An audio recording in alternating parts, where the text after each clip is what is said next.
In today's class, we will study about the lesson 10, light reflection and refraction, part 5. Class 10th science. Topic: refraction of light. In the last videos, you studied about the reflection of light phenomena. What is the refraction of light? When the light travels obliquely from one medium to the another, it deviates from its path. This is called the refraction of light. Light जब एक medium से दूसरे medium में enter करती है तो ये अपने पाथ से विचलित हो जाती है और अपने पाथ से थोड़ी सी मुड़ जाती है, बेंड हो जाती है। इसी को हम कहते हैं refraction of light. Refraction of light takes place in two different mediums. Here, let's we take the one medium air and another medium glass.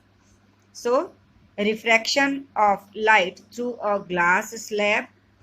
हम इसमें देखते हैं कि ग्लास स्लैब में एक रे ऑफ लाइट को इंसिडेंट किया गया है। इंसिडेंट रे को दिखाया गया है डायग्राम में। This incident ray incidence at A point O on the glass slab. Glass slab के O पॉइंट पर इंसिडेंट रे इंसिडेंट होती है। सो O is the point of incidence और इसी O पॉइंट पर हम नॉर्मल ड्रॉ करते हैं NON। तो यहाँ पर एयर एक मीडियम है और ग्लास दूसरा मीडियम है। Interface of two transparent media भी इसमें शो किया गया है, जहाँ पर एयर और ग्लास एक दूसरे से मीट करते हैं कि एयर जहाँ पर जस्ट खत्म होती है और ग्लास जस्ट स्टार्ट होता है। This is the interface of the two transparent media. ये जो रे ऑफ लाइट है, जो एंगल I इंसिडेंस एंगल बनाती है नॉर्मल के साथ, ये ग्लास में जब ग्लास में ट्रैवल करेगी या एंटर करेगी तो इस पॉइंट O पर ये बेंड कर जाएगी, यानी कि inside the glass this is O dash ray and make an angle R1 angle of refraction with the normal N dash ON।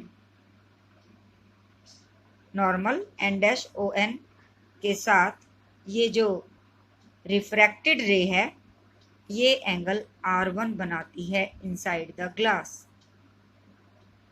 अब यही रे ऑफ लाइट ग्लास से जब बाहर आती है तो ये MO डैश M के साथ, जो कि एक नॉर्मल है R2 एंगल ऑफ रिफ्रैक्शन, जब ये ग्लास स्लैब से बाहर निकलती है, एयर मीडियम में आ जाती है, तो ये शो करती है inside the glass।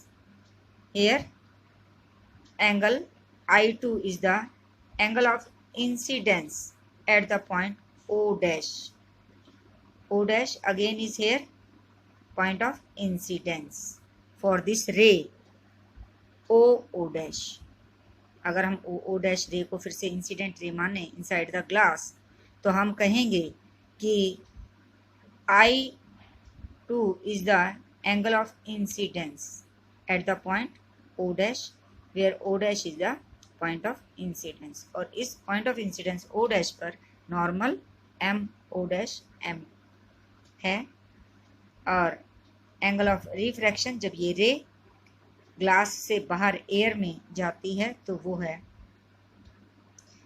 Angle of refraction R2। तो इस तरह से एक रे ऑफ लाइट जब एक मीडियम से दूसरे मीडियम में ऑब्लिक्यूली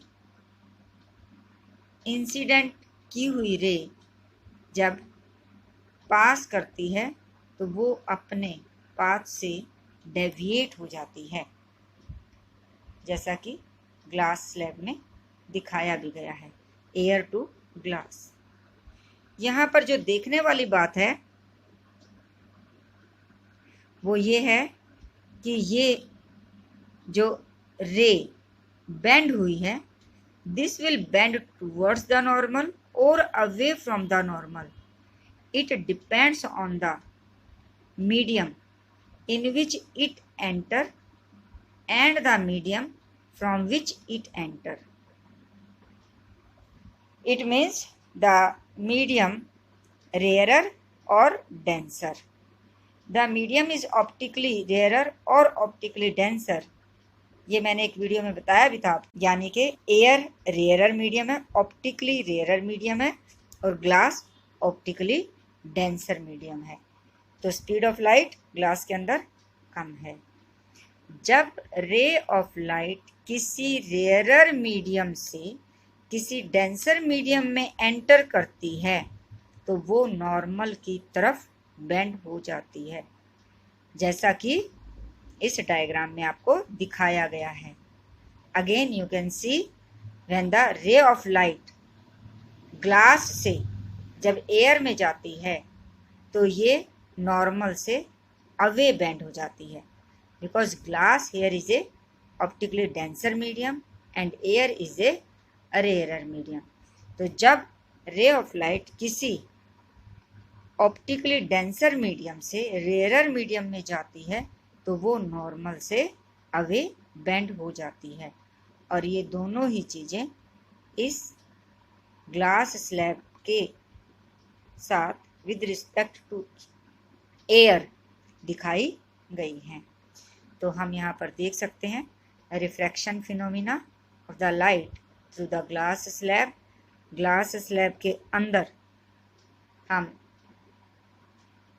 रिफ्रैक्टेड रे को देख सकते हैं और incident ray in the air. हमने पाया कि ray of light bends away from the normal in case of the optically rarer medium when it comes from the denser medium, and when it enters from rarer medium to the denser medium then it bends towards the normal. तो a ray of light जब किसी rare medium से denser medium में enter होती है तो वो bend towards करेगी नॉर्मल के या अवे। इस बात पर डिपेंड करता है कि जिस मीडियम से वो आ रही है वो रेयरर है और जिस मीडियम में वो जा रही है वो रेयरर है या डेंसर है with respect to the medium from which it is coming. जिस मीडियम से आ रही है उसके कंपैरिजन में वो रेयरर है या डेंसर है। तो ये दोनों बातें इसमें क्लियर आपको समझाई गई है। तो रिफ्रैक्शन होता क्यों है? Refraction is due to the change in the speed of the light as it enters from one medium to the another. क्योंकि जब रे ऑफ लाइट किसी एक मीडियम से दूसरे मीडियम में एंटर करती है तो उसकी स्पीड चेंज हो जाती है, इसलिए वो अपने पाथ से डेविएट हो जाती है और रिफ्रैक्शन फिनोमिना को शो करती है। तो दिस रिफ्रैक्शन फिनोमिना के दो लॉज हैं, यानी जो लाइट है जब एक मीडियम से दूसरे मीडियम में एंटर करती है तो वो दो लॉज को फॉलो करती है। ये दो लॉज क्या हैं? दो laws, two laws of reflection of the light. ये हैं, फर्स्ट है द इंसिडेंट रे, डायग्राम में बनाकर दिखाया गया है। Incident ray, refracted ray and the normal to the interface of the transparent medium. लिखा हुआ है ये डायग्राम में, interface of the two transparent medium. कौन सा है interface? At the point of incidence, ये भी दिखा रखा है। पॉइंट ऑफ इंसिडेंस पर जो नॉर्मल ड्रा किया गया है और interface of the transparent media के ऊपर वो ये तीनों चीज़ें, incident ray, refracted ray and the normal to the interface of the transparent media at the point of incidence all lie in the same plane. ये तीनों के तीनों एक ही प्लेन में लाई करते हैं। फर्स्ट लॉ तो ये है। दूसरा लॉ क्या कहता है?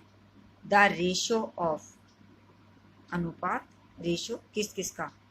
Sign of angle of incidence, i जो शो किया था उसमें डायग्राम के अंदर, to the sine of angle of refraction, जो R1 और R2 दो एंगल शो कर रखे हैं। तो R1 is the angle of refraction with respect to the angle of incident I1 is a constant. इनका रेशियो जो है वो कांस्टेंट होता है for the light of a given colour के लिए। किस लाइट के लिए कांस्टेंट होता है? एक तो गिवन कलर की लाइट, उसी के लिए पर्टिकुलर जो भी कलर की लाइट है उसके लिए, and for the given pair of media. This law is known as the Snell's law of refraction, और इस लॉ को हम स्नेल्स लॉ भी कहते हैं रिफ्रैक्शन का। इसमें ये जो बात कही गई है, for the given colour of the light, जो पर्टिकुलर कलर होता है उसका जो एंगल ऑफ डेविएशन होता है वो कांस्टेंट होता है किसी पर्टिकुलर मीडियम के लिए, लेकिन वो दूसरी लाइट के लिए वो चेंज हो जाता है। इसलिए यहाँ पर लिखा गया है पर्टिकुलर कलर की लाइट, यानी कि light of a given colour. और इसी तरह से लिखा है इसमें for the given pair of media के लिए, यानी कि एयर एंड ग्लास के लिए है ये पेयर ऑफ मीडिया आ गया। एयर और वाटर के लिए अलग से होगा इसका कांस्टेंट साइन आई अपॉन में साइन आर। तो इसने क्या कहा है? If i is the angle of incidence and r is the angle of refraction, then sine i upon में sine r is equal to constant. This is the Snell's law of refraction. ये जो constant है sine i upon में sine r, ये किसके लिए constant है? For the given pair of media के लिए। गिवन पेयर ऑफ मीडिया का मतलब ये यहाँ पर है कि जैसे हम यहाँ पर अगर एयर और ग्लास ले रहे हैं तो इसके लिए जो कांस्टेंट आएगा वो कांस्टेंट एयर और वाटर पेयर के लिए डिफरेंट आएगा, लेकिन एयर और वाटर पेयर के लिए जो भी कांस्टेंट आएगा वो हर जगह सेम होगा, कलर ऑफ द लाइट को ध्यान में रखते हुए। तो ये दो चीज़ों का ध्यान रखना है इसमें। साइन आई अपॉन आर जो है ना वो कांस्टेंट होगा किसके लिए? गिवन पेयर ऑफ मीडिया के लिए and the given colour of light के लिए। किस किस का ratio? Ratio of the sine i upon में sine r will be a constant, and this constant is refractive index किसकी? सेकेंड मीडियम की with respect to the first medium. तो ये जो कांस्टेंट है वो रिफ्रैक्टिव इंडेक्स है सेकेंड मीडियम की with respect to the first medium. हम यहीं तक करेंगे ये